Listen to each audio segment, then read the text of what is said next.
সুদীৰ্ঘ 500 বছৰ পিছত মাৰ্চত তিনিটা বিৰল সংযোগ এই তিনি ৰাশিৰ জাতক জাতিকাৰ জয় জয় ময় নমস্কাৰ প্ৰিয় দৰ্শক পুনৰ স্বাগতম জনাইছো টেক নিউজ 24 চেনেলটোলৈ এতিয়ালৈ যদি আমাৰ চেনেলটো সাবস্ক্ৰাইব কৰা নাই তেনেহলে চেনেলটো সাবস্ক্ৰাইব কৰি ভিডিঅ'টোত এটা লাইক কৰি দিবলৈ নাপাহৰিব তেনে বলক দেৰি নকৰি প্ৰতিবেদনটো আৰম্ভ কৰোঁ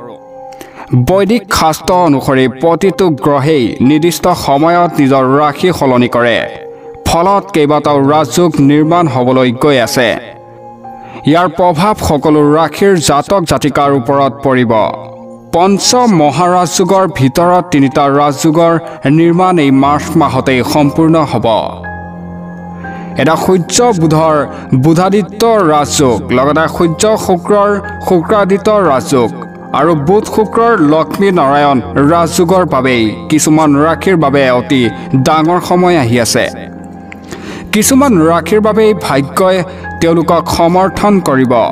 হঠাতে তেওঁলোকৰ হাতলৈ ধন আহিব এতিয়া চাও আহক কোন ৰাশিৰ ওপৰত সৰ্বাধিক প্ৰভাৱ পৰিব মকৰ ৰাশি লোকৰ বাবে আহি আছে এক বৃহৎ উন্নতি টকা উপাৰ্জনৰ লগতে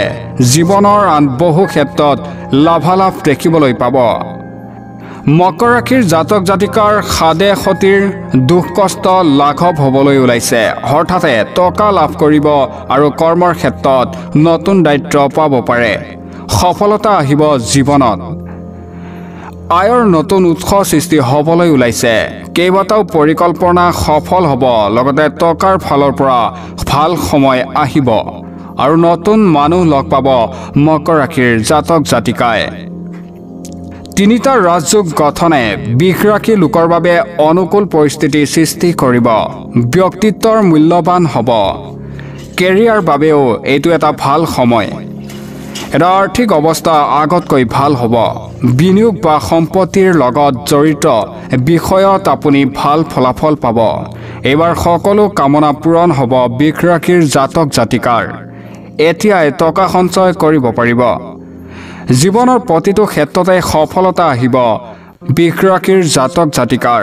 কাম আৰু ব্যৱসায়ৰ বাবে ভাল সময় আহিব এপ্ৰিল মাহত আপোনাৰ শৰীৰৰ অৱস্থা ভাল হ'ব আৰু আপুনি বুদ্ধিমান ৰূপে ধন উপাৰ্জন কৰিবলৈ সক্ষম হ'ব এই তিনিটা ৰাজযোগে তুলা ৰাশিৰ জীৱনত ব্যাপক প্ৰভাৱ পেলাব সংসাৰলৈ ধন টকা পইচা আহিব